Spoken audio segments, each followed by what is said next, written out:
In the bustling town of Eldergrove, nestled between rolling hills and lush forests, there was a small bakery owned by an elderly woman named Mrs. Clara Jenkins. With flour-dusted frocks and a smile that could light up even the cloudiest day, Mrs. Jenkins was known for crafting the most delightful pastries in the town. However, despite her warmth and welcoming demeanor, she was often underestimated. Many judged her slow, gentle approach to life as a sign of weakness or irrelevance. In stark contrast, there was a man named Thomas Harington, a suave businessman who had recently moved to Eldergrove. Thomas opened a sleek patisserie right across from Mrs. Jenkins' humble establishment. His shop was ultra-modern, boasting high-definition screens displaying his artisanal creations and a flawless interior design that drew the eye. Naturally, people flocked to it, attracted by the novelty and glamour. One rainy afternoon, a group of townspeople gathered at the local cafe, sipping their steaming coffee and watching the pouring rain splatter against the windows. Thomas, with an abundance of confidence, sat among them, sharing tales of his business acumen and how he intended to outshine the quaint bakery. "That old bakery next door won't stand a chance," Thomas declared, a smug grin plastered on his face. "In today's world, it's about presentation and progress. Who needs those old-fashioned cookies and cakes when you can have innovation and artistry?"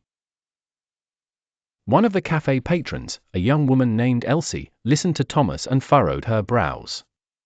Her heart was with the aroma and comforting warmth of Mrs. Jenkins' establishment, a place that had offered her solace and sweetness on many a gloomy day. "Don't you think it's a bit unfair to judge Mrs. Jenkins' bakery like that?"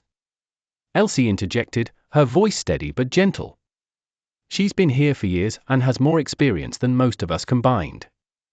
Thomas chuckled dismissively, emphasizing the importance of trends. Among the murmurs of agreement and disagreement, the conversation dissipated, leaving Elsie with a nagging feeling. She decided to visit Mrs. Jenkins, curious to see how the elderly baker was faring amidst these changes. As Elsie entered the bakery, she was greeted by comforting scents. Mrs. Jenkins, with her usual kind eyes and gentle hands, was busy crafting her next batch of confections. "Hello, dear Elsie," Mrs. Jenkins smiled warmly. "What brings you in today?" Elsie hesitated, then spoke about the changes and the new patisserie. Mrs. Jenkins paused in her work, wiping her hands on her apron. "You know, Elsie, I've learned a thing or two in my day. Do not underestimate anything or anyone, because you are not perfect enough to talk badly about anyone." Elsie felt a warmth spreading inside her heart, a reassurance in Mrs. Jenkins' words that transcended time and trends. "You have such wisdom, Mrs. Jenkins," she said softly. Mrs. Jenkins chuckled, explaining that wisdom comes from understanding, not looking down on others.